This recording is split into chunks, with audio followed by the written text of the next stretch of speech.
Hello everyone, welcome to Magnet Brains. My name is Hemant. तुम्हारा स्वागत किया जाता है आपके अपने चैनल मैग्नेट ब्रेन्स पे, जो प्रोवाइड करता है quality education full course content के साथ। जी हाँ, फुल कोर्स कंटेंट, कुछ भी ऐसा नहीं सर जो छोड़ेंगे। 100% क्वालिटी एजुकेशन के साथ आपको प्रोवाइड किया जाता है शानदार और मजेदार कंटेंट। अगर कोई दिक्कत आए ना तो एक बार बता देना, अपन सबको देख लेंगे। 100% देख लेंगे। आप सभी जानते हैं मैग्नेट ब्रेन्स के दो चैनल है, इंग्लिश मीडियम और एक हिंदी मीडियम।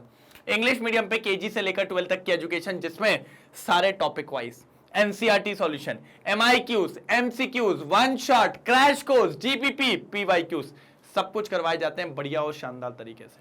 बाकी अगर मैं बात करूं तो मैग्नेट ब्रेन्स का हिंदी मीडियम चैनल जो क्लास 6 से लेकर 12 तक की एजुकेशन देता है, जिसमें सीबीएसई और दिल्ली बोर्ड के साथ 4 स्टेट बोर्ड को भी कवर करते हैं, MP board, UP board, Bihar board और राजस्थान बोर्ड, बढ़िया और शानदार तरीके से। और जो सेगमेंट इंग्लिश मीडियम में, वो सारा सेगमेंट हिंदी मीडियम में करवाया जाता है। अच्छा, पता है बच्चों को एक चीज में और दिक्कत होती है सर जी, नोट्स में। अगर नोट्स नहीं मिलते तो बहुत परेशान होते, तो ये भी मिलते हैं। ई बुक्स, ई नोट्स, ये भी अवेलेबल है, जिसकी लिंक आपको डिस्क्रिप्शन बॉक्स में मिल जाएगी बढ़िया और शानदार तरीके से। मैंने कहा ठीक है सर, कोई प्रॉब्लम की बात नहीं है सर, टेंशन नहीं लेना है, बस लगे रहना है मेरे साथ। 101% काम हो जाएगा A1 तरीके से। कैसे सर? A1 तरीके से काम हो जाएगा बढ़िया और शानदार। मैंने कहा डन। चलिए तो बढ़े आगे, चलें, खत्म करें इसको। हाँ सर जल्दी खत्म करो, बहुत टाइम हो गया। मैंने कहा क्या है आज, क्या लेके आए आज? सर आज मिलेंगे chapter 8 multiple choice question type 2। अच्छा, टाइप 2 में भैया एक से ज्यादा आंसर होते हैं, एक से ज्यादा आंसर होते हैं टाइप 2 में। ठीक है सर, देख लेंगे सर, डरेंगे नहीं, देख लेंगे। तो मैंने कहा डरना है ही नहीं, अगर जो डर गया सो मर गया। तो ये देखिए सर जी, क्वेश्चन नंबर 12 आज का पहला। हाँ आज का पहला ही होगा ना, क्योंकि 12 से ही चालू हो रहे हैं। तो चलिए देखते हैं क्या बोलता है क्वेश्चन नंबर 12। चलिए तो पहला क्वेश्चन देखिए सर। देखिए टाइप 2 स्टार्ट हो गया है सर, टाइप 2 स्टार्ट हो गया है। मजा आएगा सर इसमें। क्या आएगा सर? मजा आएगा इसमें, कोई दिक्कत की बात नहीं है। अच्छा, इसमें ये होता है दो या दो से ज्यादा करेक्ट ऑप्शंस हो सकते हैं, है ना। तो हमने कहा ठीक है सर, कोई दिक्कत नहीं है। अब क्या पूछा है जरा समझते हैं। फटाफट अपना असला बारूद सिलेक्ट कर लो। Which of the following statement is are not true about the following decomposition reaction. इस रिएक्शन के तहत कौन से स्टेटमेंट्स करेक्ट नहीं है वो बताना है। हमने कहा ठीक है सर। मैंने कहा कोई दिक्कत नहीं है। पहला बोल रहा है potassium is undergoing oxidation, potassium का ऑक्सीडेशन हो रहा है। मैंने कहा यहां पर पोटेशियम +1 होगा सर, कंफर्म है। तो यहां पे भी पोटेशियम +1 होगा, तो पोटेशियम के साथ तो कोई छेड़छानी हुई नहीं है, कोई छेड़छानी नहीं, मतलब ये लाइन गलत लिखी है, गलत लिखी है, तो ये आंसर होगा अपना।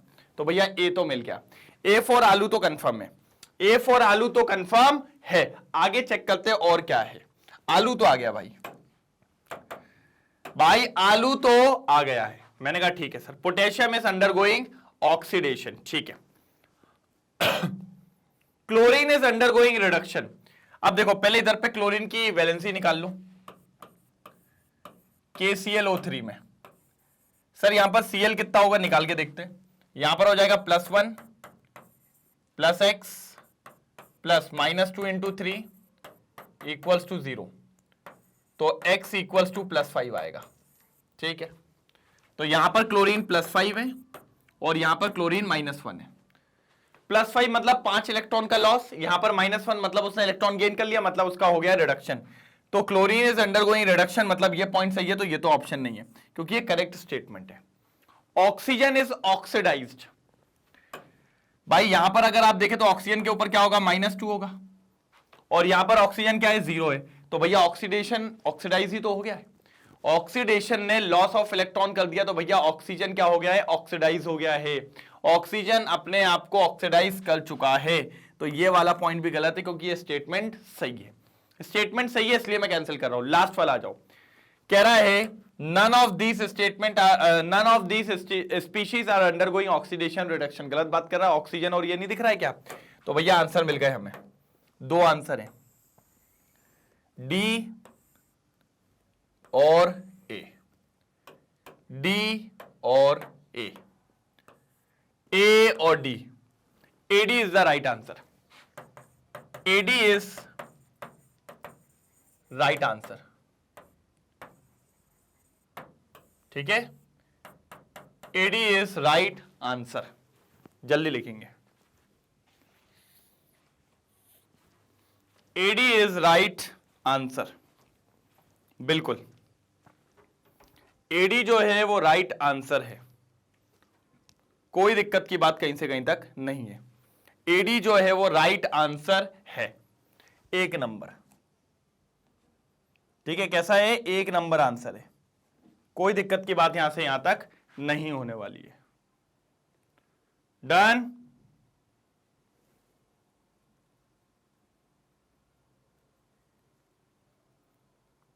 हो गया?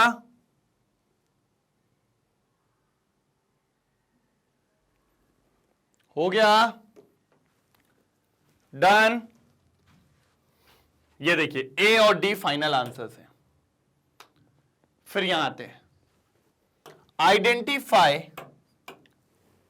The correct statement in relation to the following reaction.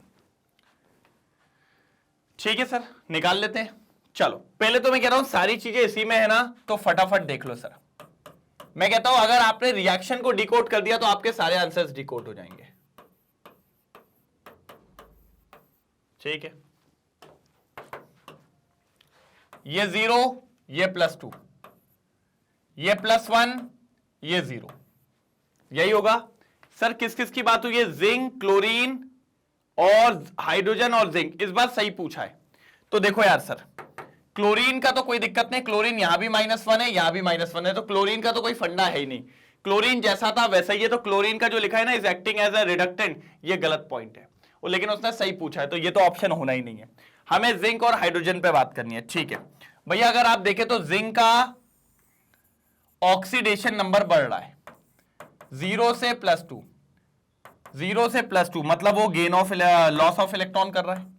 और जब भी कोई लॉस ऑफ इलेक्ट्रॉन करता है, दैट मीन्स उसका ऑक्सीडेशन हो रहा है। और अगर उसका ऑक्सीडेशन हो रहा है तो इसको अपन कहेंगे रिड्यूसिंग एजेंट। और रिड्यूसिंग एजेंट को ही रिडक्टेंट भी कहते हैं, आपको पता ही है। रिड्यूसिंग एजेंट को ही अपन रिडक्टेंट भी कहते हैं। क्या कहते हैं? रिडक्टेंट। क्या कहते हैं? रिडक्टेंट। क्या कहते हैं? रिडक्टेंट। मैंने कहा ठीक है सर। तो यहां पर लिखा है zinc is acting at a oxidant, तो ऑक्सीडेंट तो नहीं है, वो है भैया रिडक्टेंट।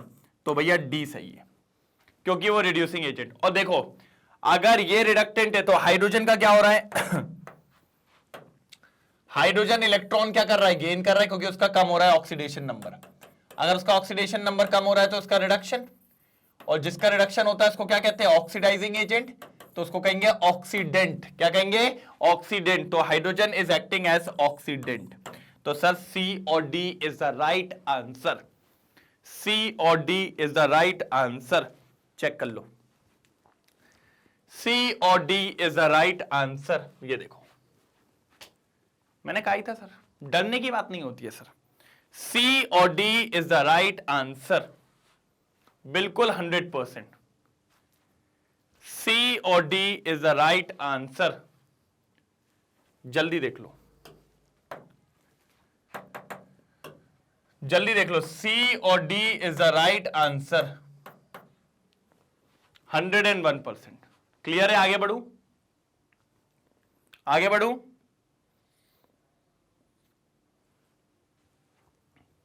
आगे बढ़ू कि नहीं, ये बताओ पहले। सी और D is a right answer. चलो, अब आते हैं 14 पे। अब आते हैं 14 पे, आ जाओ। The exhibition of various oxidation state by an element is also related to the outer orbital electronic configuration of its atom. Of its atom. Atom having which of the following outermost electronic configuration will exhibit more than one oxidation state in the compound? More than oxidation state in its compound. कौन एक से ज्यादा oxidation state दिखा सकता है? Sir देखो, इसके outer में तो S में एक ही इलेक्ट्रॉन है, तो ये तो ओनली वन ऑक्सीडेशन स्टेट दिखाएगा। अब इसमें क्या होता है सर? D में एक ही है, तो ये पूरे चले आते हैं साथ में और बना लेता है +3। क्या बना लेता है? +3 ऑक्सीडेशन स्टेट। और आप लोग जानते हो ये स्कैंडियम है, स्कैंडियम +3 में ही पाया जाता है ना। आगे अगर अपन बात करें तो यहां देखिए सर, एक बार क्या होता है, एक जाता है तो +3 भी दिखा सकता है, और फिर इसके पास 2 है, अगर पूरे चले आएंगे तो क्या हो जाएगा +4, तो 2 ऑक्सीडेशन स्टेट दिखा सकते हैं, तो यह आंसर हो जाएगा। फिर इसमें भी ऐसा ही है, 3s2 और आपके पास 3p3, 3p3 होने का मतलब यही होता है सर आपके पास कि आप ये भी एक से ज्यादा ऑक्सीडेशन स्टेट दिखा सकता है, कोई दिक्कत की बात नहीं है। तो मेरे हिसाब से C और D राइट आंसर होंगे। C और D सबसे ज्यादा चॉइसफुल आंसर है कि इसका आंसर होगा C और D। C और D भैया, C और D बढ़िया तरीके से C और D एक तरफा आंसर्स हैं, कोई दिक्कत की बात यहां पर देखने को नहीं मिलने वाली। डन, क्लियर है भैया। क्वेश्चन नंबर 14 भी हो गया है, क्वेश्चन नंबर 14 भी कंप्लीट कर दिया है, कोई दिक्कत की बात यहां तक नहीं है। क्वेश्चन नंबर 14 भी कंप्लीट कर दिया है। चलो, क्वेश्चन नंबर 14 भी कंप्लीट कर दिया है, बिल्कुल कोई दिक्कत की बात यहां पर नहीं है। डन, चलिए 15 पे बात करने वाले हैं। किस पे बात करने वाले हैं? 15 पे। बढ़िया, मजा आएगा सर, ये भी अच्छा क्वेश्चन है। Identify the correct statement with reference to the given reaction. फिर रिएक्शन पे ही लेने देना नाटक हो गया भैया। किसका रिडक्शन? देखो सारी चीजें फॉस्फोरस के बारे में पूछिए और एक हाइड्रोजन के बारे में पूछिए, तो बस फॉस्फोरस और हाइड्रोजन का पता कर लो, वही तो है दोनों में। सर देखो, फॉस्फोरस यहां कितना होगा? 0। यहां निकाल के बताओ pH3 में, pH3 में बताओ फॉस्फोरस क्या होगा सर? सर यहां पर क्या होता है? -3 दिखाता है। क्या दिखाता है? -3। अरे यार, ये आगे तुम लोग को भी आंसर दिख जाता है, यही गुस्सा आती है मेरे को, ठीक है, यही दिक्कत आती है बस कि आप लोग को भी आंसर दिख जाता है। चलो, आपको 2 जगह निकालना है फॉस्फोरस। देखो, इधर पे हाइड्रोजन आपका प्लस होता है और फॉस्फोरस नेगेटिव होता है, तो भैया ये हो जाएगा x, ठीक है, +1 × 3 = 0, तो x की वैल्यू -3 अमोनिया और इसमें -3। अब इधर आ जाओ, इसको निकालना है, तो ये हो जाएगा +1 × 2 +x, इधर तो भैया ऑक्सीजन ले जाएगा ना पूरी कहानी, तो ये x 4 में से 2 गया तो कितना बचेगा? -2 -1, तो उधर जाके हो जाएगा +1। पक्का 1 ही आ रहा है? 2 4 चले जाएगा -2 उधर जाके हो जाएगा +2 में से 1 जाएगा, 1 बचेगा। हाँ, तो यहां पर +1 आ रही है और इधर पे -3 आ रही है, इधर पे 0 आ रही है। तो अगर मैं यहां से देखूं तो सर फॉस्फोरस का एक बार ऑक्सीडेशन हो रहा है, एक बार रिडक्शन हो रहा है, तो phosphorus is undergoing oxidation as well as reduction. बिल्कुल सही बात है। ओनली वाले तो ये दोनों गलत हो गए। क्यों गलत हो गए? क्योंकि सिर्फ रिडक्शन ऑक्सीडेशन नहीं हो रहा, दोनों हो रहा है। देखिए ना, 0 से -3 गेन, 0 से +1 लॉस, तो दोनों हो रहा है। अब लास्ट देखो, hydrogen is undergoing neither oxidation nor reduction. हाँ, तो भैया हाइड्रोजन इधर पे भी +1 है, इधर पे भी +1 है, इधर पे भी +1 है और इधर पे भी +1 है, तो हाइड्रोजन के साथ तो कुछ हो ही नहीं रहा है, तो बिल्कुल सही है। तो फाइनल आंसर है CD। CD is the answer भैया। भैया CD is the answer, CD is the answer, कोई तकलीफ वाली बात यहां तक नहीं है। तो फाइनली CD आपका आंसर हो गया है, CD आपका आंसर हो गया है, चेक कर लो, मैंने कहा ही था CD आपका आंसर हो गई, बिल्कुल शानदार तरीके से, लाजवाब तरीके से, कोई दिक्कत की बात नहीं है। चलिए डन, कोई दिक्कत तो नहीं, बढ़े आगे। लास्ट क्वेश्चन देखने वाले हैं बढ़िया तरीके से, जल्दी देखिए। चलो, तो इसका दे दें आंसर क्या? चलो, क्या बोल रहा है? Which of the following electrode will act as anode when connected to standard hydrogen electrode? अगर मैंने इन चारों को SHE से कनेक्ट किया,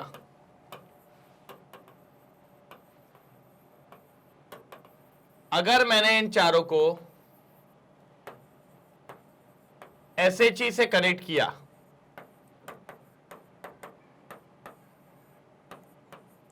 अगर मैंने इन चारों को SHE से कनेक्ट किया स्टैंडर्ड हाइड्रोजन इलेक्ट्रोड से, तो फिर क्या? तो फिर क्या?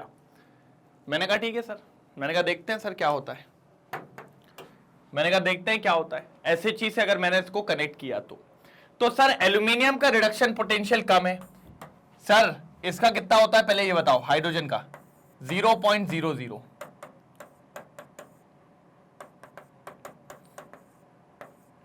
हाँ, और एल्यूमिनियम का कितना इतना है, तो हमने बोला जिसका रिडक्शन पोटेंशियल ज्यादा वो रिडक्शन की तरह बिहेव करेगा, और रिडक्शन कैथोड पे होता है, तो सर इस केस में तो ये कैथोड की तरह बिहेव करेगा SHG, क्योंकि इसका रिडक्शन पोटेंशियल ज्यादा है। इस केस में भी भैया ये क्या करेगा, कैथोड की तरह बिहेव करेगा, क्योंकि इसका रिडक्शन होगा, क्योंकि इसका रिडक्शन पोटेंशियल ज्यादा है।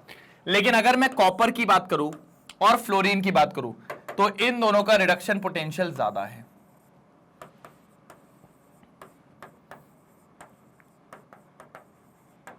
इन दोनों का रिडक्शन पोटेंशियल ज्यादा है, और इन दोनों का रिडक्शन पोटेंशियल अगर ज्यादा है तो बात समझना, इन दोनों का रिडक्शन पोटेंशियल ज्यादा है तो बात समझना। क्या समझना, कि ये लोग एक्ट करेंगे एज अ कैथोड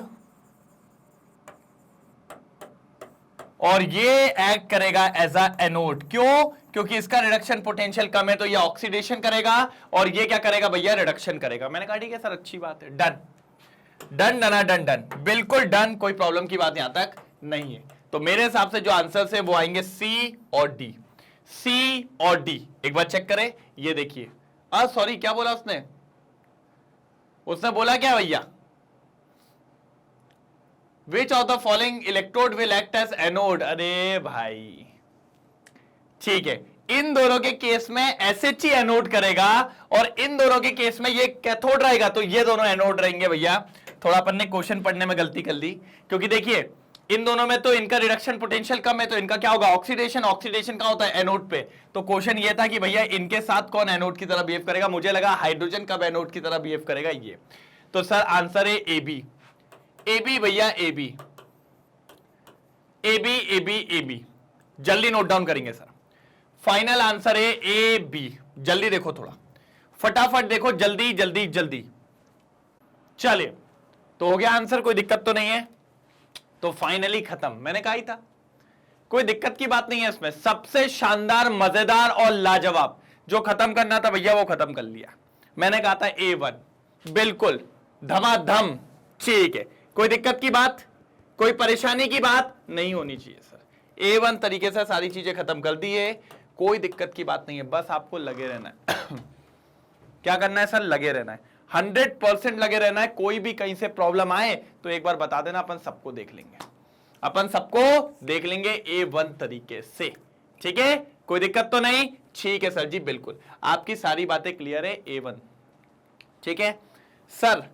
जिसने अभी तक चैनल को सब्सक्राइब नहीं किया हो प्लीज सब्सक्राइब कर लीजिएगा, जिससे आपको कल आने वाले रिकॉर्डेड लेक्चर, लाइव लेक्चर सब मिल जाएंगे बढ़िया और शानदार तरीके से। साथ ही साथ लाइक और शेयर करना बिल्कुल नहीं भूलेंगे, मजा तभी आएगा जब आप लाइक और शेयर करेंगे, नहीं तो फिर तो लड़ाई हो जाएगी, अपनी लड़ाई कंफर्म है फिर, नहीं तो ठीक है। आपको हर चीज करवाई जाती है, ई नोट्स, ई बुक्स ये भी मिलता है, जिसकी लिंक आपको डिस्क्रिप्शन बॉक्स में मिल जाएगी, क्लिक करिए, सीधे नोट्स उठा लीजिए, कोई दिक्कत की बात नहीं होने वाली। 100% हाई क्वालिटी एजुकेशन आपको प्रोवाइड करता है मैग्नेट ब्रेन्स, सब कुछ 100% फ्री, ठीक है। साथ ही साथ आप सभी जानते हैं मैग्नेट ब्रेन्स के 2 चैनल है, एक इंग्लिश मीडियम और एक हिंदी मीडियम। पता बच्चा ये सोचता है कि सिर्फ इंग्लिश मीडियम है, हिंदी मीडियम पे कुछ है ही नहीं। मैंने कहा भैया वो भी है, आ जाओ फटाफट सब कर लेंगे। जिसमें आप देखें तो CBSE बोर्ड और दिल्ली बोर्ड ये दोनों करवाए जाते हैं इंग्लिश मीडियम पे। हिंदी मीडियम पे इन दोनों के अलावा Bihar board, UP board, MP board और राजस्थान बोर्ड ये भी कवर करवाया जाता है बढ़िया और शानदार तरीके से। साथ ही साथ वैदिक maths, crash course, spoken English ये सब मिलेगा सर, शानदार मिलेगा, लाजवाब मिलेगा, कोई दिक्कत की बात यहां तक नहीं आने वाली। मैंने कहा ठीक है sir, done done done done, बिल्कुल डन, कोई प्रॉब्लम की बात यहां से यहां तक नहीं। तो सर ये अपना खत्म होता है टाइप 2। अब मिलेंगे कल टाइप 3 के साथ एक और शानदार, बेहतरीन और लाजवाब लेक्चर के साथ। तो कल कोई भूलेगा नहीं, कितने बजे आना है, सेम टाइम सेम जगह। तब तक के लिए bye bye, thank you so much, जय हिंद।